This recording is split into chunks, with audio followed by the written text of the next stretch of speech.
चलिए सुनिए, हम लोग पढ़े थे कल दो तरह के कंडक्टर के बारे में। एक ऐसा कंडक्टर जिसके सिर्फ सरफेस पर चार्ज है, और एक ऐसा कंडक्टर जिसके पूरी इंटायर वॉल्यूम में चार्ज यूनिफॉर्मली डिस्ट्रीब्यूट है। इस पर चार्ज Q था और इसका रेडियस, इस पर भी चार्ज Q और इसका रेडियस R। इसके अंदर में इंटेंसिटी का मान 0, सेंटर पर भी इंटेंसिटी का मान 0 और अंदर में भी इंटेंसिटी का मान 0, सतह पर KQY और बाहर KQY। ठीक है, बाहर पोटेंशियल बराबर KQY R और KQY R, यही वाला अंदर भी KQY R और सेंटर पर भी KQY R। ये फार्मूला इंटेंस और ये फार्मूला इंटेंस। इसमें जो इंटेंसिटी का फार्मूला बाहर है KQY R², पोटेंशियल का KQY R और KQY R। सेंटर पर इंटेंसिटी का मान 0 और सेंटर पर पोटेंशियल बराबर 3 KQY R, 3 KQY R, और यहाँ पर इंटेंसिटी का मान 0। सही ना, 3/2 KQY। अब बचा इन साइड वाला इंटेंसिटी और इन साइड वाला। इन साइड इंटेंसिटी बराबर KQ/R, और इन साइड पोटेंशियल बराबर KQ/R 3R² माइनस 2R²/2R। सही कि नहीं? क्या इसके अंदर इंटेंसिटी है? 0 है ना भाई? सुनो पहले, क्या इसके अंदर इंटेंसिटी है? क्या अंदर में इलेक्ट्रिक लाइन्स ऑफ फोर्स होंगे? बोलो। क्या बाहर में इंटेंसिटी है? तो बाहर में लाइन्स ऑफ फोर्स होंगे। वास्तव में इलेक्ट्रिक लाइन्स ऑफ फोर्स इस बात का रिप्रेजेंटेशन है कि इसके बाहर एनर्जी बिखरा हो। पृथ्वी के कारण हम समझते हैं कि यहाँ पर एनर्जी है कि नहीं है। पृथ्वी और इस वस्तु के बीच एनर्जी है कि नहीं है। और ये कहाँ तक है? जहाँ तक पृथ्वी का गुरुत्वाकर्षण क्षेत्र। सही कि नहीं? तो कहाँ तक हम पोटेंशियल एनर्जी निकाल सकते हैं इस पूरे कंडक्टर मतलब चार्ज के कारण? कहाँ तक? जहाँ तक इसका फील्ड, जहाँ तक इसका फील्ड है। इस फील्ड के अंदर में कोई और चार्ज पार्टिकल रख करके हम लोग यह बता सकते हैं कि इस कंडक्टर और इस चार्ज के बीच में एनर्जी का मान क्या है, इलेक्ट्रिक पोटेंशियल एनर्जी। जहाँ तक इसका इलेक्ट्रिक लाइन्स ऑफ फोर्स जा रहा है, हम लोग समझ रहे हैं वहाँ तक एनर्जी बिखरा होगा। बिना एनर्जी का फोर्स लग ही नहीं सकता। किसी के पास एनर्जी है तभी वो फोर्स लगाने में सक्षम है। हमें निकालना चाहते हैं कि जो एनर्जी बिखरा हुआ इस तरफ, वो एनर्जी का मान क्या है। सही कि नहीं? इसके तरफ जो एनर्जी बिखरा हुआ एनर्जी का मान क्या है। लेकिन अभी हम इससे नहीं निकालने जा रहे जो एनर्जी बिखरा हुआ उसके हिसाब से नहीं। इस कहानी को एक बार और भी आगे बढ़ेंगे तो दोबारा सॉल्व करेंगे दूसरे तरीका से। उसी तरीका सॉल्व करेंगे, आपको काम आएगा इलेक्ट्रोमैग्नेटिक वेव्स में। इलेक्ट्रोमैग्नेटिक विद्युत चुम्बकीय तरंग जब पढ़ाया जाएगा तब वो काम आएगा। अब एक बहुत आसान तरीका से बात का हम लोग सोल्यूशन निकालने जा रहे हैं कि इस कंडक्टर को चार्ज करने में कितना एनर्जी हमें देना पड़ा, कितना काम करना, जो हम काम किए वही इसमें एनर्जी के रूप में जमा हुआ। सही कि नहीं? हम इस कंडक्टिंग स्फीयर का एनर्जी जानना चाहते हैं, पोटेंशियल एनर्जी। मतलब वास्तव में हम यह जानना चाहते हैं इस कंडक्टिंग स्फीयर को क्यू चार्ज करने में कितना काम हमें करना पड़ा होगा। जितना काम करना पड़ा वही काम इसमें एनर्जी के रूप में जमा हुआ। तो मान लेते हैं कि हमारे पास एक कंडक्टिंग स्फीयर है जो हॉलो है या सॉलिड है। तो कंडक्टिंग है, हॉलो या सॉलिड कंडक्टिंग है। हॉलो है या सॉलिड? हाँ, हॉलो में कुछ भी रहे, सॉलिड रहे तो कंडक्टिंग जरूर रहे। और इस पर अभी कोई चार्ज नहीं है, लेकिन इसका रेडियस। इस पर क्यू चार्ज देना, कितना चार्ज देना है? Q charge. इसको देने में हमें कितना काम करना, यह समझने के लिए हम लोग मान लेते हैं कि अनंत पर हमारे साथ डिक्यू चार्ज के अनंत पार्टिकल हमारे साथ हैं। हमारे पास डिक्यू चार्ज के अनंत पार्टिकल्स हैं जिनको बारी बारी से इसको दिया जाएगा। वास्तव में तरीका सही, वास्तव में इसे इलेक्ट्रॉन निकाला जा रहा है। वास्तव में इनसे इलेक्ट्रॉन निकाला जा रहा है और इक्विटी चार्ज को गेन कर रहे हैं। लेकिन हम लोग समझने में आसानी हो इसलिए हम बात पढ़ाते हैं कि यहाँ से एक डिक्यू चार्ज इसको क्या किया गया, दिया है।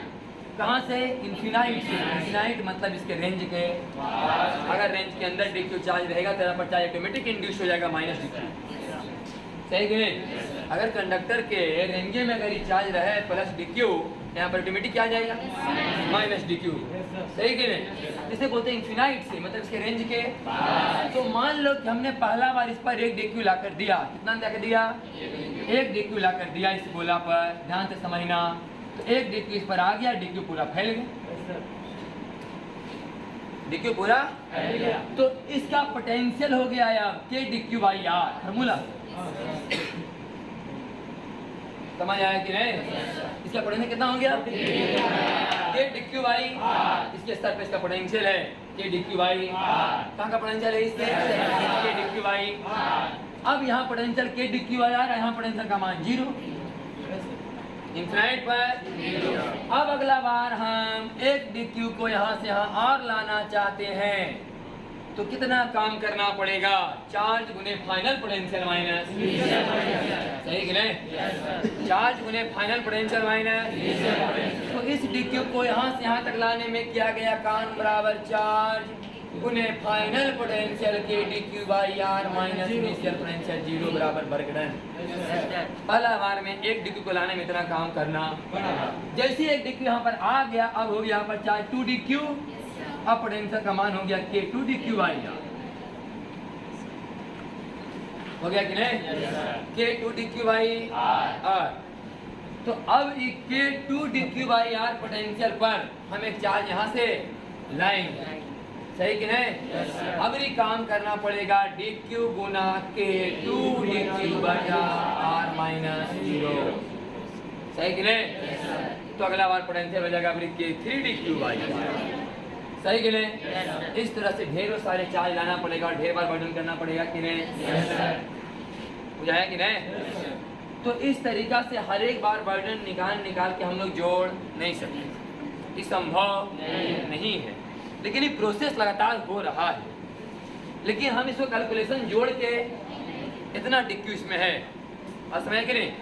1 DQ के बाद मान लें 2 DQ, मान लो कि 1 DQ का मान 0.1 तो अगला DQ 0. ऐसा भी गलत हो जाएगा।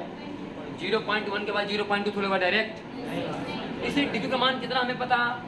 0.00000001 ऐसा होगा DQ। अब ऐसा कितना बार देंगे भाई तो Q तक जाएगा, ठीक है, सही कि नहीं? तो हम इसको इंटीग्रेशन के मेथड से सॉल्व करेंगे। तो हमने माना कि यही प्रक्रिया जारी है, यही प्रक्रिया जारी है, जारी रहते रहते रहते रहते एक समय ऐसा आया कि इस पर अब कितना चार्ज हो गया है? Q हो गया, स्मॉल Q। समझ गए? यही DQ प्रक्रिया जारी है, हम देते जा रहे हैं, देते जा रहे हैं, देते जा रहे हैं, हर एक बार काम हो रहा होगा, लेकिन इतना का अलजेब्रिक सम कर पाना संभव नहीं है। जब जोड़ के निकाल लीजिएगा, समझ कि नहीं? तो हम लोग क्या कर रहे हैं कि मान लो DQ करते करते करते करते कभी कितना हो गया?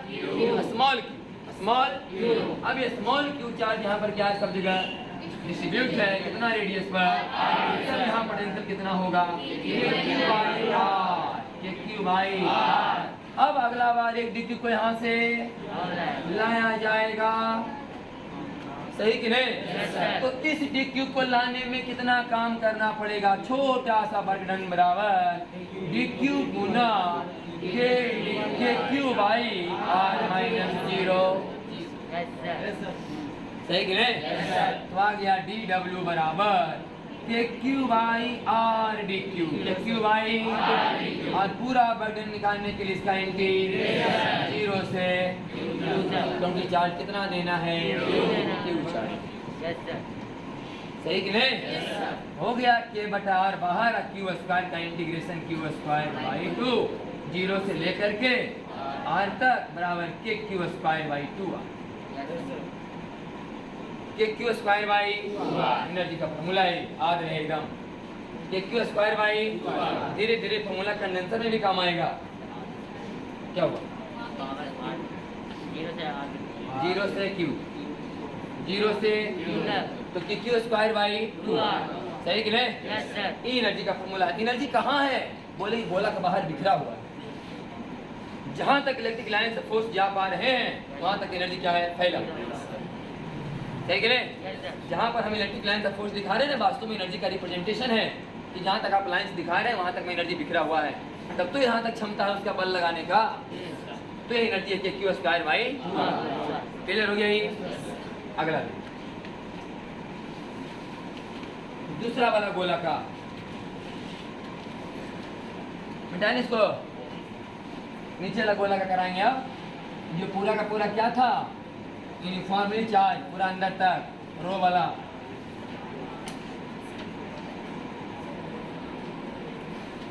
कभी हम आपको ये निकाल के बताए हैं फर्स्ट ईयर वाला में मैथमेटिक्स में गोला का आयतन, गोला का आयतन प्रूफ किए थे कभी? हाँ, ध्यान से समझना, उसी ढंग का सवाल है। फिर से करके दिखा देते हैं थोड़ा सा बेसिक गोला का आयतन निकालने वाला काम, आपको बेहतर समझ में आएगा। सुना, मान लो कि हमारे पास पूरा एक गोला है सॉलिड स्फीयर, कैसा? हम जानना चाहते हैं इसका आयतन। क्या जानना चाहते हैं? तो हम ऐसा समझाते थे कि देखो भाई गोला कैसे बनाए, धीरे धीरे धीरे धीरे ढेर सारा गोला, खोखला गोला से ना, ढेर सारे खोखला गोला पर लेयर बाई लेयर चढ़ाते जाओ, एक ठोस गोला बन जाएगा। मान लो कि एक गोला का रेडियस छोटी आर है जिसका मोटाई कितना है, जिसका क्षेत्रफल हो गया 4 पाई आर स्क्वायर, डी से मोटा करो तो आयतन, इसका इंटीग्रेशन कर दो 0 से लेकर के आएगा 4/3 पाई आर,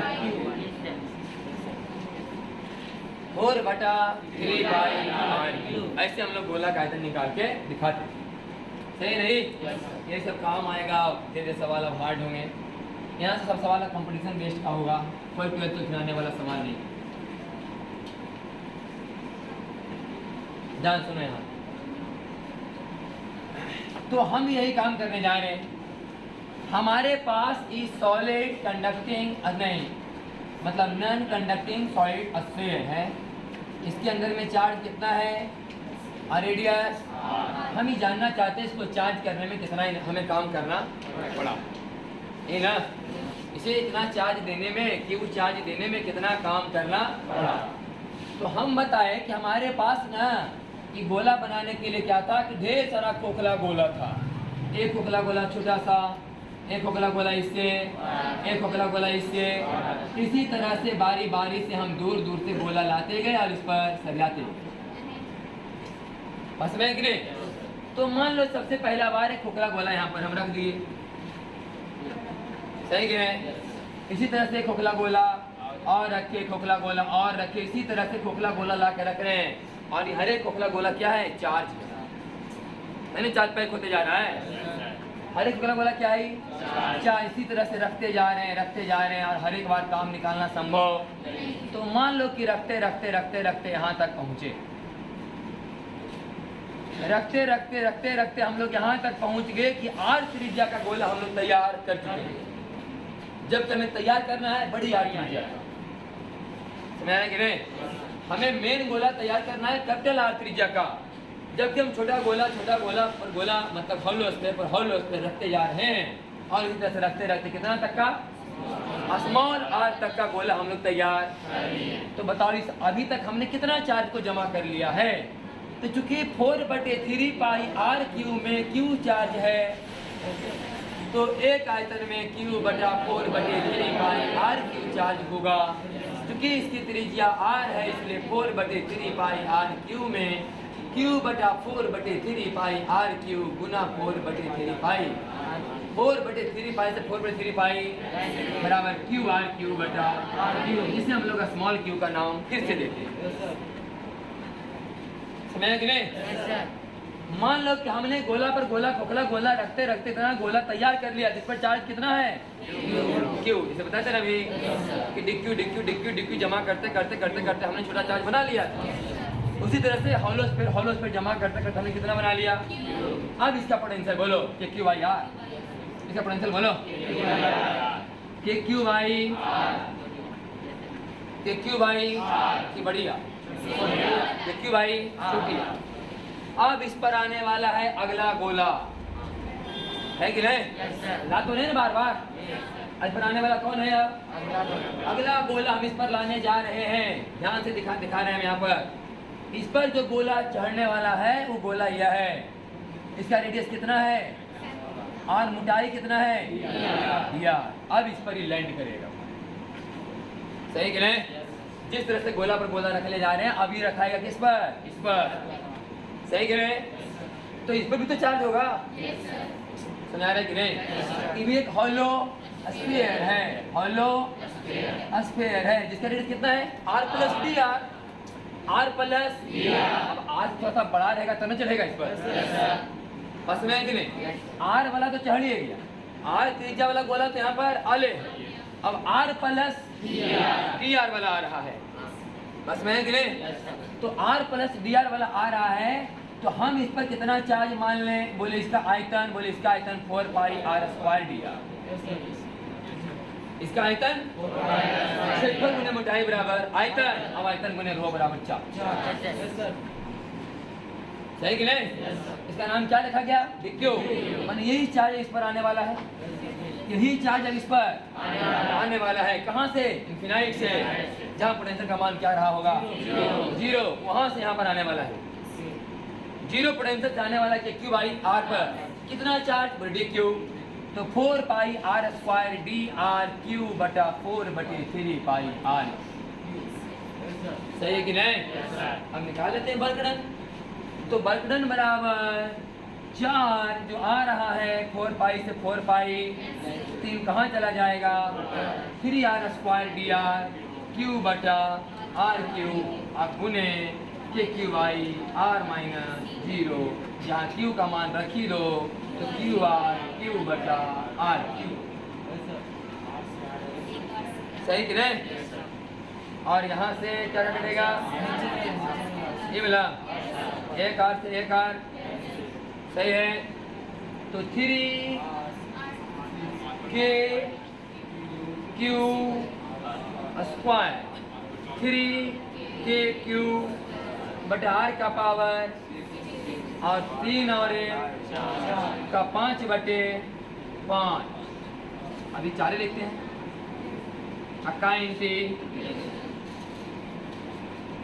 0 से लेकर के 8। सही कि नहीं? इंटीग्रेशन ही तो कितना आ गया? 3 के क्यू स्क्वायर बटा आर के पावर 6 गुने आर के पावर 5/5। सही है? कितना आया? 3 के क्यू स्क्वायर बाई 5। 3 के क्यू स्क्वायर बाई इतना एनर्जी इसके पास है कि नहीं? इस चार्ज का ही क्या कर रहा है हमारे? इतना चार्ज जब इसको दिया जाएगा तो अपने चार्ज का क्या किया? बोले अंदरों में इंटेंसिटी पैदा किया है। वो सिर्फ कहाँ पैदा किया था? बाहर। जब इसके पहले वाला गोला को चार्ज दिया गया, उसमें जब एनर्जी आया तो उस एनर्जी को पाकर उसने क्या किया? अपने चारों तरफ एक इलेक्ट्रिक फील्ड जनरेट किया ताकि इसके अंदर में कोई आए तो उस पर बल लगा सके। इसने क्या किया? इस चार्ज के कारण एनर्जी पा करके बोले अंदर भी एनर्जी जमा करवाया और इसके अंदर भी एनर्जी है और बाहर भी, क्योंकि फील्ड बाहर में और फील्ड हो चुका है। तो बाहर फील्ड कितना है? बोले उतना ही जितना पहले वाला में था, क्योंकि बाहर एनर्जी का फॉर्मूला सेम चल रहा है।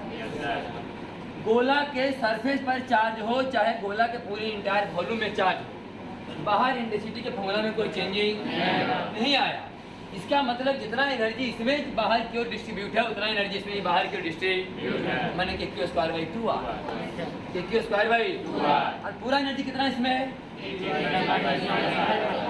टोटल क्या है? और बाहर कितना है? के क्यू स्क्वायर बाई। तो बताओ अंदर कितना है? कितना आएगा? 3 के Q square by 5 bar minus के क्यू स्क्वायर बाई बराबर के क्यू स्क्वायर बाई 10। के क्यू स्क्वायर बाई 10। सही कि नहीं? कितना एनर्जी कहाँ है? अंदर। कितना एनर्जी कहाँ है? बाहर। वो एनर्जी कितना है? 3 के क्यू स्क्वायर बाई। समझ आया कि नहीं?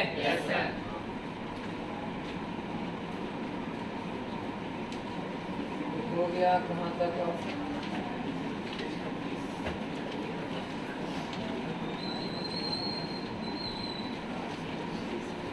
ये नंबर कहाँ का सल्टा?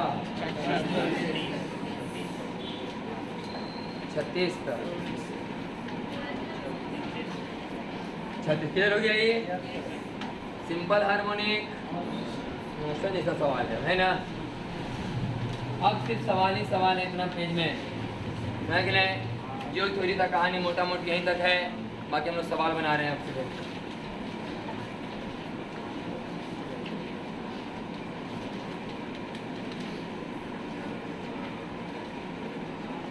सब फॉर्मूला कीजिएगा एनर्जी का, बस आएगा तो व्यक्ति सवाल में आएगा, कहीं पूछेगा नहीं कि आप प्रूफ कीजिए, कुछ नहीं आने वाला इधर से प्रूफ। इस पूरे चैप्टर में प्रूफ के लिए दो ही चीज़ आएंगी कि गॉस लॉ का स्टेटमेंट लिखिए और गॉस लॉ के माध्यम से अनंत लंबाई के तार का इंटेंट। पूछने वाला सवाल इतना ही बस, जो 12th में लिखने के लिए आएगा अगर आएगा तो। बाकी जितना फॉर्मूला कीजिए कहानी खत्म।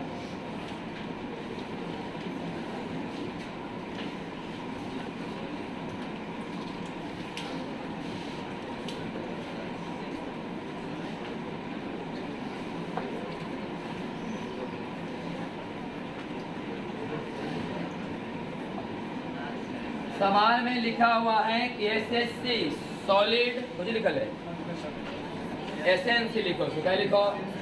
SNC solid non conducting, SSC नहीं, एसएनसी मैंने समझ जाना चाहिए, सॉलिड नॉन कंडक्टिंग। सॉलिड हाँ मैंने पृथ्वी के जैसा, खोखला वाला पृथ्वी की भरा हुआ पृथ्वी, भरा हुआ। हम लोग पढ़ने किए थे कि पृथ्वी में अगर एक होल कर दिया जाए, उसमें वस्तु को डाल दिया जाए तो सिंपल मनी मोशन करना शुरू करेगा, जिसका टाइम पीरियड का फॉर्मूला आता था 2πr/। एक नहीं कि हम लोग पढ़े थे ग्रेविटेशन में अगर पृथ्वी में होल कर दिया जाए और उसमें वस्तु को डाल दिया जाए तो क्या कहेगा? SHM, और उसका टाइम पीरियड का फॉर्मूला होगा 2πr/। यही बात सेम टू सेम सॉल्व करेंगे हम लोग यहाँ भी। सवाल है कि एक सॉलिड नॉन कंडक्टिंग स्फीयर है तो पूरा चार्ज यूनिफॉर्मली क्या होगा? यहाँ डिस्ट्रीब्यूट होगा, जिसके अंदर में कि क्या कर दिया गया है? होल है लिखल ना, जिसके अंदर में क्या कर दिया गया है? होल कर दिया गया है।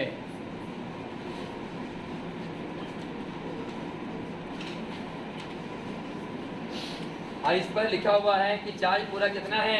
Q, और रेडियस, और किनारे में ना, किनारे में एक -Q चार्ज जिसका मास, जिसको रिलीज किया गया, क्या किया गया? U बराबर, सुनो पहले, अगर यहाँ से एक आगे बात ध्यान देना कि इस गोला के आसपास और कोई दूसरा गोला नहीं, तो इसके चलते इंटेंसिटी बाहर होगा के अंदर? कि गोला का इलेक्ट्रिक लाइन्स ऑफ फोर्स बाहर होने के अंदर, बाहर, लेकिन चार्ज कैसा है? तो फोर्स कहाँ लगेगा? अंदर। सही कि नहीं? अंदर की तरफ फोर्स लगना शुरू हो। कि नहीं? सवाल क्या है? Find velocity at centre, find velocity at centre. Time period नहीं निकलवाना, क्या निकलवाना है? Find velocity at. हाँ अब चाहे तो टाइम निकाल सकते हैं, कोई दिक्कत इसमें नहीं। सुनो पहले, तो हमने Q को यहाँ से रिलीज कर दिया कि लेके जा रहे हैं, हमारे संपर्क में चार्ज है या नहीं? मतलब हमने कोई काम नहीं किया, बटन बाइक चलना बराबर। सही कि नहीं? ये तो वही वाला बात है कि पृथ्वी को होल कर दिए, वो गोला को ऊपर से छोड़ दिए, हमारा कौन मतलब पृथ्वी खुद ही खींच लेगी अपने केंद्र की ओर, है कि नहीं? तो गोला अपने खुद ही खींच लेगा इसको अपने केंद्र की ओर। तो जब अंदर के बल लग रहा है ना, अंदर के क्या लग रहा है? अच्छा, किनारे में बल ज्यादा लगेगा कि अंदर दूसरा पर और ज्यादा बल लगेगा? ज्यादा बल किनारे में लगेगा कि अंदर जाने पर और ज्यादा बल लगेगा? किनारे में। इंटेंसिटी का फॉर्मूला अंदर में KQ/R की, KQ/R घूमना पकड़ ज्यादा आएगा। इससे पता चलता ये दूरी कहाँ से नापा जाता है? सेंटर से। सेंटर से दूरी जितना ज्यादा होगा इंटेंसिटी का मान उतना ही ज्यादा होगा, सही कि नहीं? इस तरह के गोला के अंदर में इंटेंसिटी का फॉर्मूला कल लिखवाया गया KQ/R, जिससे पता चल जाता है कि R का मान सेंटर जितना ज्यादा होगा उतना ही इंटेंसिटी का मान ज्यादा होगा, तो बल भी उतना ही ज्यादा लगेगा। तो ज्यादा दूर है तो ज्यादा बल लगेगा। पृथ्वी की सतह पर G का मान ज्यादा है कि अंदर जाने पर? अंदर जाने पर G का मान घटता है, बल तो अंदर लगेगा ना। हाँ, मतलब पार्टिकल एक्सचेंज करने का कंडीशन क्या होता है कि अगर कोई पार्टिकल इक्विलिब्रियम में है तो इक्विलिब्रियम से जितना ज्यादा दूर जाएगा उतना ज्यादा उस पर तुरंत काम। देखो भाई, सेंटर से जितना ज्यादा ये दूर रहेगा उतना ज्यादा इस पर इंटेंसिटी काम करेगा। इसका मतलब भी करेंगे सिंपल हार्मोनिक मोशन। जैसे यहाँ से चार्ज अंदर घुसेगा यहाँ पर वेलोसिटी बढ़ेगा, वेलोसिटी यहाँ बढ़ेगा, लेकिन अंदर की तरफ फोर्स का लगना क्या हो रहा है, धीरे धीरे कम हो रहा है, लेकिन लग तो रहे क्या है ना, वेलोसिटी तो बढ़वे करेगा। इस वेलोसिटी को पाकर कहाँ फेंकाना चाहेगा ये, जैसे बाहर फेंकाना चाहेगा अगर इधर ला इंटेंसिटी जाएगा कि फोर्स अंदर, सही कि नहीं? इंटेंसिटी दिख रहा है ना चारों तरफ, ऐसे जाएगा चारों तरफ ऐसे। तो इधर जैसे टर्न मारेगा चार्ज यहाँ से फेंकाना चाहेगा, ये बारी खींचना, फिर भी अपने वेलोसिटी के दम पर यहाँ तक पहुँच जाएगा, है कि नहीं? इसे बोला जाएगा एम्पलीट्यूड, सही कि नहीं? क्या बोलेंगे? एम्पलीट्यूड। वहाँ तक पहुँच जाएगा, फिर जैसे रुकेगा फिर अंदर खिंचाना, वैसे करते रहेगा सिंपल हार्मोनिक। तो इस तरीके से हम लोग निकाल सकते हैं कि मान लो कि यहाँ से x दूरी पर है, वैसे निकाल लेंगे x बहुत छोटा है, वैसे भी निकाल सकते हैं। या तो हम निकाल लेंगे कि सेंटर पर वेलोसिटी का मान क्या, सवाल ये है। और हम लोग जानते हैं कि सिंपल हार्मोनिक मोशन में सेंटर पर वेलोसिटी का मान ओमेगा ए होता है। क्या होता है? अगर वेलोसिटी निकाल लिए पुट कर देंगे उतना बराबर ओमेगा है, ओमेगा का मान निकालेंगे 2π/t, फिर वहाँ से निकालेंगे टाइम पीरियड t, सही कि नहीं? इवन एनर्जी मेथड से हमने सॉल्व किया, है कि नहीं? एक हम सिंपल मेथड से भी सॉल्व कर सकते हैं कि मान लें किसी खास समय सेंटर कितना दूरी पर है, x, लगने वाला फोर्स और फिर मास इनटू ac, ये बराबर ओमेगा स्क्वायर x, फिर वहाँ से ओमेगा का मान निकालेंगे 2π/t, फिर टाइम पीरियड। तो हम सीधे निकालने कंजर्वेशन ऑफ एनर्जी के मेथड से, क्योंकि निकालना ही नहीं कि टाइम पीरियड क्या है, निकालना यह है कि कितना वेलोसिटी पकड़ लेगा जब यहाँ पर पहुँचे, कितना वेलोसिटी पकड़ लेगा, वेलोसिटी का मान कितना है, 0। तो हम बता रहे हैं कि हम कुछ कर नहीं रहे भाई, ये तो अपने आप हो रहा है सब कुछ। तो बढ़ने बाई चलना बराबर, अगर ऐसा हो तो initial potential energy plus initial kinetic energy बराबर final potential energy plus final energy, सही कि नहीं? अब बताओ कि इनिशियल पोटेंशियल एनर्जी का मान कितना होगा। तो बताओ सेंटर की सरफेस पर ना है भी, सरफेस पर कितना होता है पोटेंशियल, के क्यू बाई आर, के क्यू बाई पोटेंशियल गुने चार्ज बराबर एनर्जी, जैसे कि इंटेंसिटी गुने चार्ज बराबर फोर्स, वैसे पोटेंशियल गुने चार्ज बराबर एनर्जी, सही कि नहीं? पोटेंशियल का मतलब है 1 कूलम का एनर्जी, पोटेंशियल का मतलब क्या है, 1 कूलम का एनर्जी। जैसे इंटेंसिटी का मतलब 1 कूलम पर लगने वाला फोर्स, तो पोटेंशियल का मतलब 1 कूलम का एनर्जी, तो -q कूलम का उतना गुने -q। अब बोलो काइनेटिक एनर्जी का मान, तो क्या रिलीज किया गया, क्या किया गया है, बराबर फाइनल पोटेंशियल एनर्जी बराबर 3/2 के क्यू बाई आर, समझ आ रहा है बात? हाँ, ये फॉर्मूला याद है इसलिए सवाल आसान है। 3/2 के क्यू बाई यहाँ पोटेंशियल का मान लिखवाया गया और गुने -q काइनेटिक एनर्जी बराबर हाफ, ये तो निकालना है। तो बाकी सॉल्व करो, कितना आएगा, तो कट्टे वाला नहीं है, ये हो गए माइनस के क्यू बाई आर, आएगा तो प्लस ना, प्लस 1.5 के क्यू बाई आर, 1.5 आई 1 घटेगा तो हाफ बचेगा, तो हाफ के क्यू बाई आर बराबर हाफ एमवी, हाफ से हाफ, बोल कितना है अभी का मान निकाला कि नहीं निकाला हुआ है? चलो भाई, लिखा का सही लग रहा है, half M B square 3/2 K Q by R minus Q बराबर 0 plus K Q by R into minus Q, सही ना? अब क्या नाम निकालने का तरीका है, भी का मान निकाली थी कि ना है, भी का मान कहाँ निकला, जहाँ पर इंटेंसिटी का मान 0 है, मतलब वह position equilibrium, intensity 0 force 0, intensity 0 तो और इक्विलिब्रियम वही कहा जाता है जहाँ फोर्स का मान, जहाँ पर फोर्स का मान 0 है, लेकिन है माने ये हुआ मेन पोजीशन, कौन हुआ, और सिंपल हार्मोनिक मोशन के हिसाब से वहाँ पर वेलोसिटी का मान मैक्सिमम होता है, v बराबर ओमेगा है, v बराबर, ये समझाया गया कि आप चाहें तो यहाँ से v बराबर ओमेगा आर लगा सकते हैं, क्योंकि एक का मान यहाँ आर, एक का मान कितना है, यहाँ एम्पलीट्यूड कितना है, आर, एम्पलीट्यूड मतलब कि मेन पोजीशन से जहाँ पर वेलोसिटी 0 है उसके बेस की, है कि नहीं? तो यहाँ पर ए का मान कितना लिया जाएगा, आर, एम्पलीट्यूड बराबर आर, तो v बराबर ओमेगा ए लगाइए या ओमेगा आर लगा दिया, तो ओमेगा का मान निकाल लीजिए 2π/t, फिर टाइम पीरियड का मान निकल जाएगा, सही ना? अगला सवाल,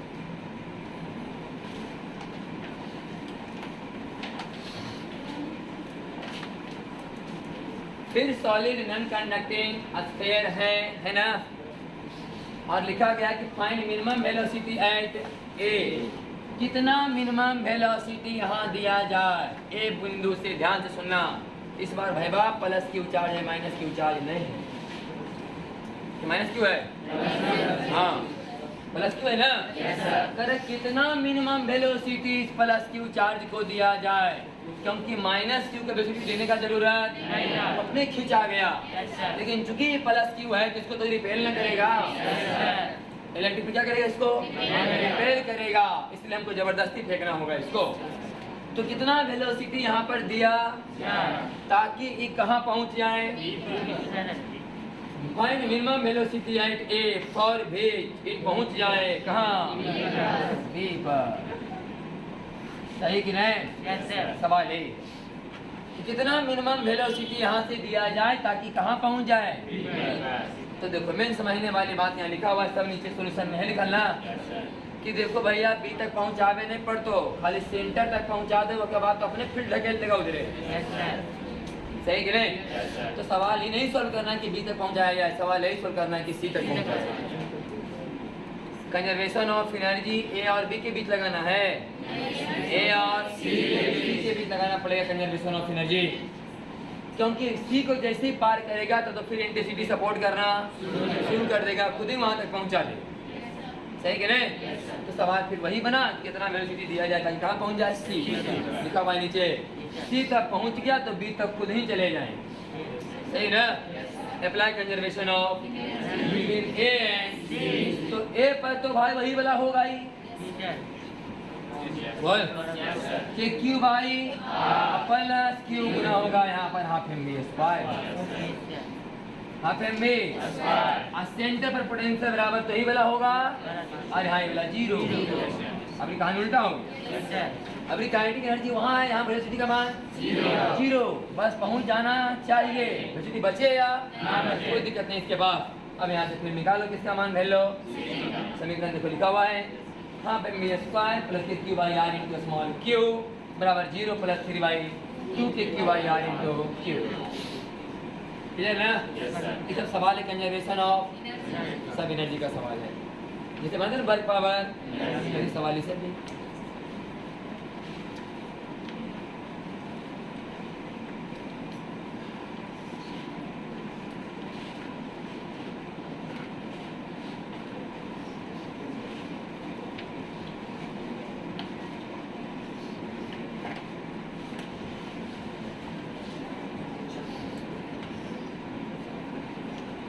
कराया था किस समय में, नहीं ना अभी हम बोले नहीं थे ये खत्म हो जाएगा नहीं मिला तब करा देंगे सोल्यूशन गॉस वाला तो वाला करा दिए। पहला वाला डाल दिए थे सिवर वाला पूरा क्वेश्चन, आगे वाला फिर डाल देंगे। अब तो तक सवाल कहने नहीं डालना नहीं 28 गॉस वाला डाल देंगे, खत्म हो जाएगा तब। ध्यान सुनो, अगला सवाल में क्या लिखा है, यदि माइनस क्यू को दाईं ओर स्लाइटली डिस्प्लेस कराया जाए और छोड़ दिया जाए तो सिंपल हार्मोनिक मोशन करेंगे। फाइंड टाइम पीरियड, फाइंड यही सवाल फिर सुनो। यह हो गया सॉलिड नॉन कंडक्टिंग स्फीयर जिसके बीच में क्या कर दिया गया है, होल, और इसके सेंटर पर एक माइनस क्यू चार्ज को रखा गया है। अभी माइनस क्यू चार्ज पर लगने वाला बल बताओ, जीरो, क्योंकि सेंटर पर सिटी का मान जीरो। सेंटर पर सिटी का मान जीरो। कहता है कि माइनस क्यू चार्ज को हल्का सा यहाँ से डिस्प्लेस कराइए, सही कि नहीं, हल्का सा डिस्प्लेस कराइए और यहाँ से इसको रिलीज कर दीजिए। तो कहाँ खिंचाएगा, अंदर, क्योंकि फील्ड कहाँ है, बोला प्लस की माइनस चार्ज, तो फील्ड कहाँ होगा, तो माइनस पर बल कहाँ लगता है हमेशा फील्ड के अपोजिट। तो माइनस के ऊपर जैसे यहाँ पर ला कर छोड़ेंगे कहाँ खिंचाएगा, अंदर। इसका मतलब क्या करेंगे, सिंपल हार्मोनिक। बताओ कि टाइम पीरियड का मान। कहानी यही कहता है कि सबसे पहले एक सूत्री घसकाइए और उसके बाद छोड़ने के बाद पता कीजिए कि कौन सा फोर्स अपने अंदर की ओर, रिस्टोरिंग फोर्स, रिस्टोरिंग बराबर चार्ज गुने इंटेंसिटी, चार्ज गुने इंटेंसिटी बराबर K Q R by R Q. K Q R by R की जगह एक्स, आर की जगह यहाँ से दूरी कितना माना गया है, यहाँ पर लिखा है आर तो आर मानते थे, अभी एक्स माने तो एक्स माने, K Q R by R Q तो K Q x Y are, ये क्या निकल गया हमारा 4। तो बोलो इसी डायरेक्शन बराबर के क्यू क्यू एक्स बटा आर क्यू एम, तो मेगा स्क्वायर बराबर के क्यू क्यू बटा आर क्यू एम, सही ना। तो बोल टी बराबर है 2 pi under root R Q M बटा के क्यू, आया 2 pi under root M R Q बटा के क्यू क्यू। तो सुधार लो, मिटा हुआ है तो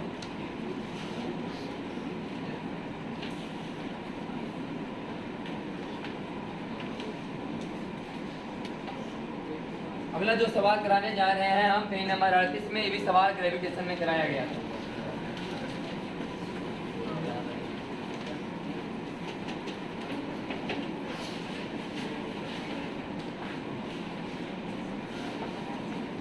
जो तैयारी वाले वाला बच्चा है वो जब भी पढ़ो तो ग्रेविटेशन और इलेक्ट्रोस्टैटिक टू एक साथ ज़्यादा समझ आएगा, एकदम लगता हो कि सर लाइन बाई लाइन पता चलते सब। एक बात एक दिन पढ़ो ग्रेविटेशन, एक दिन इलेक्ट्रोस्टैटिक टू, ज़्यादा समझ आएगा। चैप्टर वाला 11 12 का मैं बात हूँ, जहाँ जहाँ कंसेप्ट टैली करें उसमें एक साथ।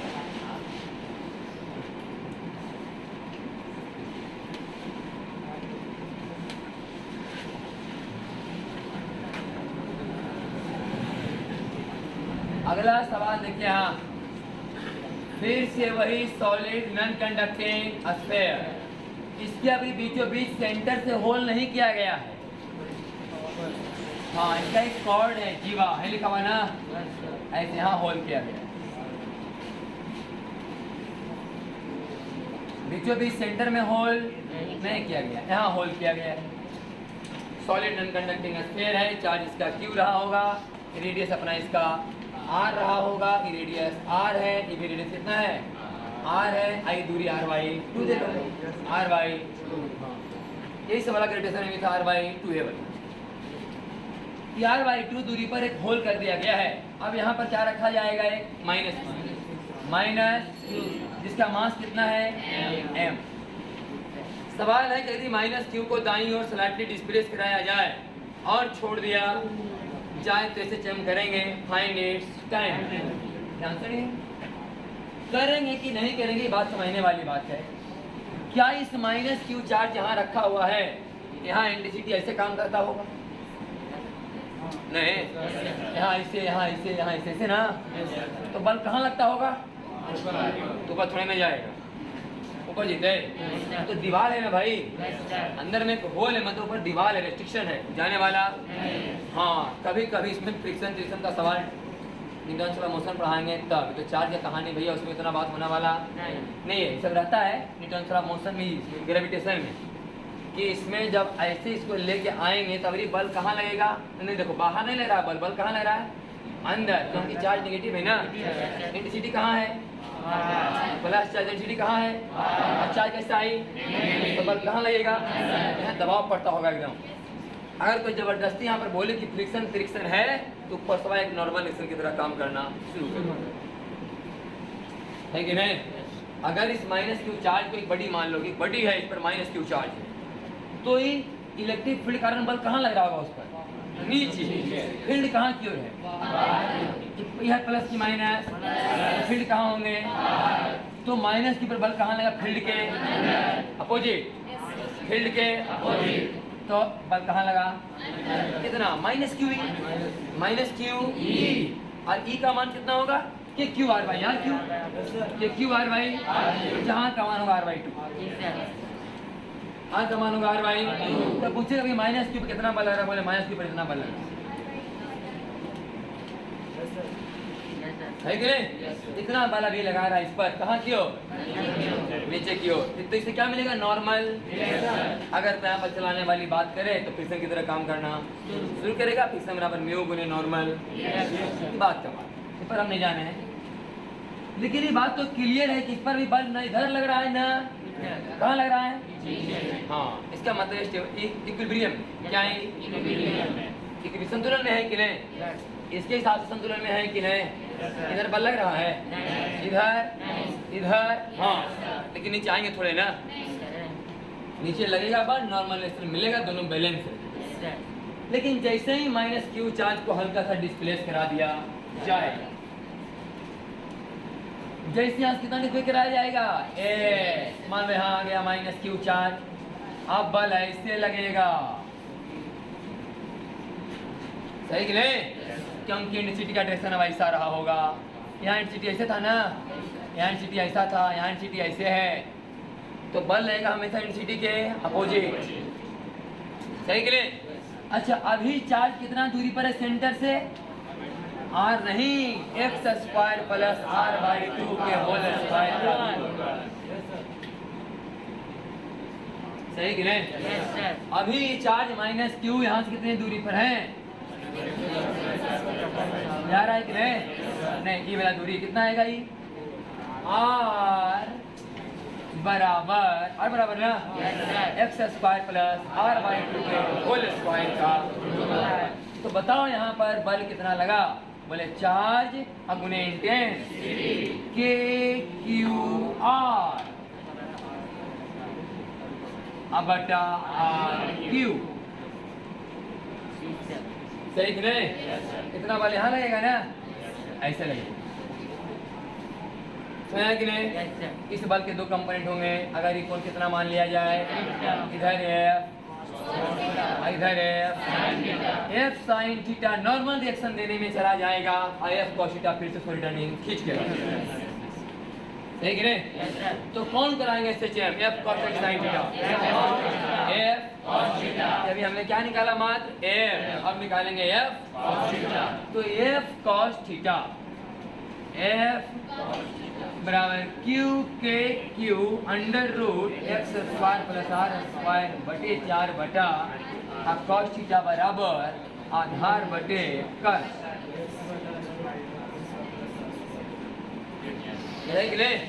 ये पूरा कहानी आ गया। F क्वेश्चन का मान कितना? Net force. F क्वेश्चन लिखवा है, क्या लिखवा है? नेट रिस्टोरिंग फोर्स, नेट कौन है? F cos थीटा, ये रिस्टोरिंग फोर्स है, बराबर बोलो KQX बटा RQ, तो बोल एक्सीलरेशन बराबर KQX बटा MRQ, तो बोलो ओमेगा स्क्वायर बराबर A बराबर ओमेगा स्क्वायर x, A बराबर x से x, ओमेगा बराबर कितना? T बराबर 1 पाई अंडर रूट MRQ बटा KQ, ठीक है? आ गया टाइम।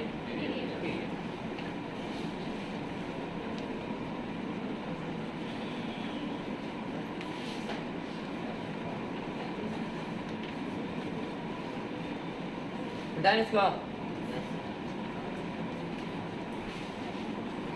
ग्रेविटेशन नहीं पड़ेगा, जिसमें मिलेगा M करी में सवाल था, इस तरह ग्रेविटेशन।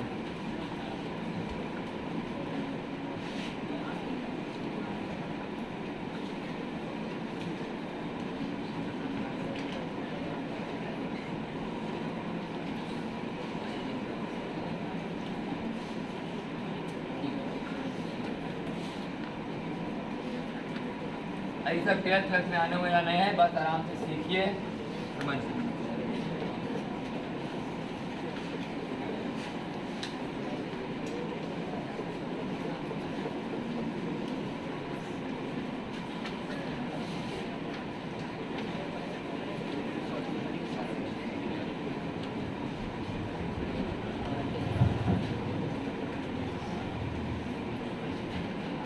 अगला देखिए भाई,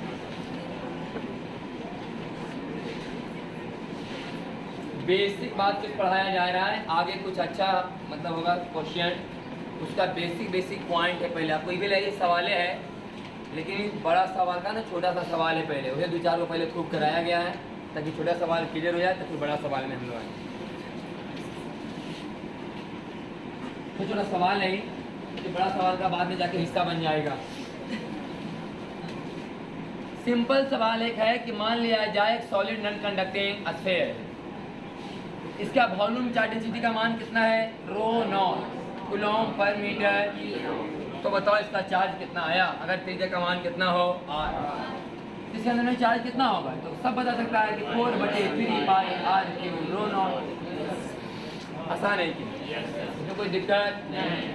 रो नॉट कांस्टेंट है नहीं, रो नॉट क्या है, कांस्टेंट। तो लिख रहे हैं कि 1 मीटर क्यूब में रो नॉट कूलम्ब, 1 मीटर क्यूब में तो इतना मीटर क्यूब में, सही कि नहीं। गोला का आयतन कितना है, 4/3 पाई r, तो एक आयतन में कितना चार्ज, रो नॉट, इतना आयतन में इतना गुने रो। अगला अब कह रहा है कि नहीं गोला तो सॉलिड कंडक्टिंग है। हम तो बता दें फिगर को थोड़ा अच्छा ढंग से खींचते हैं, आपको पता चलेगा, अच्छा से ध्यान से समझना।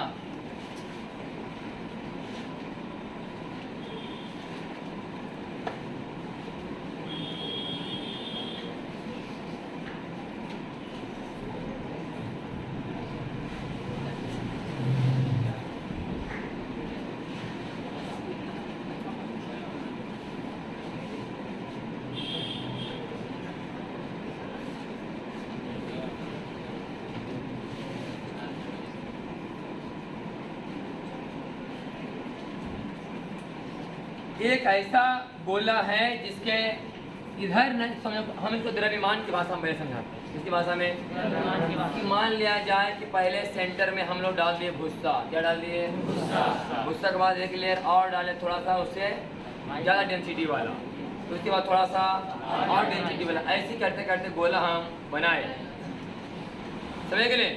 तो क्या गोला के अंदर में मास बटा वॉल्यूम समान है, भुस्सा वाला हिस्सा से यहाँ कट गया तो साला बड़ा हिस्सा काटेंगे मास निकलेगा जीरो सा, और जहाँ डेंसिटी ज़्यादा है बालू कहीं डेले बीचे में, वहाँ से थोड़ा सा हिस्सा कटेगा तो मास ज़्यादा।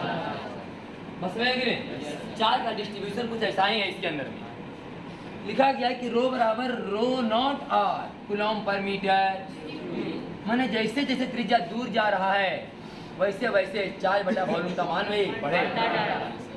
मतलब कि अगर मान लिया जाए बड़ा सा गोला ऐसे है, यहाँ से अगर आप काटेंगे, सेंटर यहाँ है, यहाँ से काटेंगे उतना ही आयतन, यहाँ से काटिए उतना ही आयतन, यहाँ चार्ज कम मिलेगा और यहाँ चार्ज ज़्यादा मिलेगा। चार्ज का डिस्ट्रीब्यूशन एक जैसा नहीं है। चार्ज का डिस्ट्रीब्यूशन कैसा है, रो बराबर रो नॉट आर, रो बराबर रो नॉट आर, माने कि यहाँ से अगर 2 मीटर की दूरी पर जाइएगा तो एक आयतन में मिलेगा 2 रो नॉट कूलम्ब चार्ज, अगर यहाँ से 3 मीटर दूरी पर जाइएगा तो वहाँ एक आयतन निकालिएगा तो 3 रो नॉट चार्ज मिलेगा। समझ रहे कि नहीं, बुझा रहा है बात है। जैसे जैसे सेंटर से आप दूर भागते जाइएगा और 1 मीटर क्यूब का भाग काट के निकालिएगा तो 3 पर जाएगा तो 3 रो नॉट 1 मीटर क्यूब में निकलेगा, चार्ज मिलेगा आपको। 4 पर जाएगा तो 4 रो नॉट कूलम्ब चार्ज मिलेगा, कितना आयतन में, 1 मीटर क्यूब। 1 मीटर कहने का मतलब 1 मीटर क्यूब तो बहुत लंबा हो गया, 1 मीटर लंबा, 1 मीटर चौड़ा, 1 मीटर, इसको बोलते हैं यूनिट वॉल्यूम में। क्या बोलेंगे, हाँ, बस मैंने कह के निकल जाना, समझ के निकल जाना, उतना एक्सप्लेनेशन नहीं करने लगा कि 1 मीटर लंबा, 1 मीटर चौड़ा, 1 मीटर ऊंचा में इतना कूलम्ब चार्ज मिलेगा, फिर गोला का साइज कितना बड़ा मानो, बस करके निकल जाएंगे कि 1 मीटर क्यूब का मतलब 1 वॉल्यूम में, कितना वॉल्यूम में, 1 वॉल्यूम यहाँ से काटो, 1 वॉल्यूम यहाँ काटो, 1 वॉल्यूम यहाँ काटो। अगर ये आप 1 मीटर की दूरी पर काट रहे हैं तो यहाँ मिलेगा रो नॉट, यहाँ पर मिलेगा 2 रो नॉट, यहाँ पर मिलेगा 3 रो नॉट कूलम्ब। अगर समान आयतन सब जगह से काटा जाए तो ऐसा चार्ज का डिस्ट्रीब्यूशन। फिर आप बताओ कि चार्ज का मान क्या है, आप बताओ गोला के अंदर में पूरा चार्ज का मान क्या है। इसमें तो समुच्चय जो चार्ज का मान के जैसा था कि केजू से काटो एक आयतन तो कितना, रो नॉट, तो इतना आयतन में इतना गुने रो नॉट। लेकिन क्या यहाँ पर हर एक जगह रो का मान समान है, नहीं ना है, तो हम लोग मान लेंगे कि इसका रेडियस कितना दिया गया है, आर ना, आर ना, पूरा पूरा क्या है चार्ज, समझना कि पूरा पूरा गोला क्या है चार्ज है। ये दिखा रहे हैं चार्ज को भरा हुआ, समझना मैंने चार्ज से भरा हुआ। तो यहाँ पर तो आर दूरी पर, यहाँ पर तो सब जगह सेम होगा, सही कि नहीं। यहाँ से कहीं जाओ आर दूरी पर तो आयतन ई, एक आयतन में पाए जाने वाले चार्ज का अमाउंट सेम ही रहा होगा, आगे पीछे न होने पर घटेगा मान, बढ़ेगा मान, लेकिन आधे दूरी पर घूमेंगे तो मान तो सेम मिलेगा। तो हम लोग माने कि r दूरी पर एक छोटा सा टुकड़ा काट लो, कितना मोटाई का, तो इसका आयतन कितना हुआ, इसका आयतन 4πr² dr नहीं। और ये पूरा आयतन जहाँ कहीं भी है सभी कितना दूरी पर यहाँ से, और यहाँ पर इसका मतलब एक आयतन में कितना चार्ज रहा होगा, रो नॉट r, क्योंकि हम सेंटर से r दूरी पर है, सही है नहीं? क्योंकि हम सेंटर से r दूरी पर हैं, इसका मतलब उस जगह पर एक आयतन में कितना चार्ज, रो नॉट चार्ज। क्योंकि हर एक जगह सेंटर से r ही दूरी पर है, इसका मतलब इस पूरे में एक आयतन का चार्ज रो नॉट r, तो इतने आयतन का चार्ज इतना गुने रो नॉट r, सही है नहीं? काइंटी 0 से खत्म। एक गोला का आयतन जैसा उगले नहीं उगले, तो बोलना 4 रो नॉट r का पावर का r के पावर बटा, ऐसे मिला कि नहीं है, पाई रो नॉट r का पावर 4। ये सब फार्मूला याद नहीं करना है, सीखना है, क्योंकि हम यहाँ पर लिखे r, क्या गारंटी अगला लिख दिया r सब कहानी, r का पावर 4 है, 5 बटे दिया, सही कि नहीं? इसे याद नहीं कर सकते हैं, समझिए। अगला देखो, अगला सवाल में क्या देखो, अभी इस इंटीग्रेशन बाई पार्ट्स से सवाल है, कह रहा है इसी गोला में, फिर से सुनिए अभी पूरा गोला में चार्ज का बंटवारा कैसा था, रो बराबर रो नॉट r स्क्वायर, समझिए सब इंटीग्रेशन का पढ़ाया हो रहा है, और जब पढ़ेंगे एप्लीकेशन ऑफ इंटीग्रेशन ये सब पढ़ाया जाएगा। आपको चार्ट नहीं पढ़ाया जाएगा, चार्ट, लेकिन मास वाला कहानी जरूर पढ़ाया जाएगा कि गोला का द्रव्यमान बताओ, डेंसिटी ऐसे बदल रहा है तो मास बताओ जरा। सवाल रहेगा इंटीग्रेशन, एप्लीकेशन ऑफ इंटीग्रेशन में, एकदम सेम टू सेम सवाल अभी कराने जा रहे हैं, इंटीग्रेशन बाई पार्ट्स। तो समझिए पहले, अभी तो पूरा गोला में एक ही सा था नहीं, पूरे गोला में चार्ज का बंटवारा इस फॉर्मूला के आधार पर हुआ था कि नहीं? कहाँ से कहाँ तक, जीरो से लेके r तक अभी चार्ज का बंटवारा इस फॉर्मूला के आधार पर पूरा गोला में हुआ है। सवाल कहता है कि नहीं, चार्ज का बंटवारा इस तरीका से हुआ है, जब त्रिज्या आप r से कहाँ तक जाएंगे, माने r/2 त्रिज्या तक फॉर्मूला अंदर में चार्ज का बंटवारा ऐसे है, ऐसे चार्ज डिस्ट्रीब्यूट है। जैसे r/2 को पार कीजिएगा और कहाँ तक पहुँचिएगा, r तक, तब चार्ज का बंटवारा होने का तरीका बदल गया है कि नहीं? अब बताओ कि इस गोला पर कितना चार्ज है, समझ आ रहा है कि नहीं? हम इस सवाल को थोड़ा सा और क्लियर करते हैं, समझिए।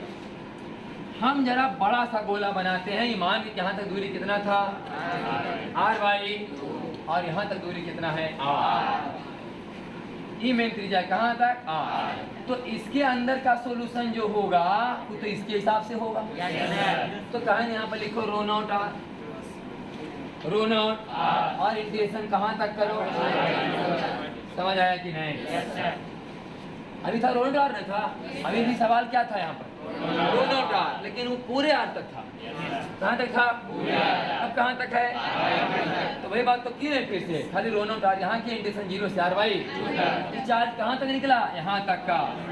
अगर यहाँ के बाहर का इधर का सॉल्व करना है तो फिर से आपको r दूरी पर एक एलिमेंट मानना पड़ेगा, कितना वाला, dr, और लिखना वही पड़ेगा फिर से कि 4πr² dr, लेकिन रो नॉट और इंटीग्रेशन r/2 और दोनों चार्ज को आ गया आंसर। इधर मैथ हो रहा है आपको, फिक्स वाला बात नहीं, ये बुझाया कि नहीं? इसके यहाँ से यहाँ तक निकाले हम लोग अलग चार्ज, और यहाँ से यहाँ तक का अलग चार्ज। ये जो फॉर्मूला वेरी करे कहानी तो सी होगा, लेकिन इंटीग्रेशन होगा r/2 से लेकर के r, इंटीग्रेशन होगा 0 से लेकर r, ठीक है ना? एक रह गया है 4πr² dr row not r, 0 से r/2 तक, फिर 4πr² dr row not r² r/2 से लेकर के r। चलो ठीक कर लो अब यहाँ से।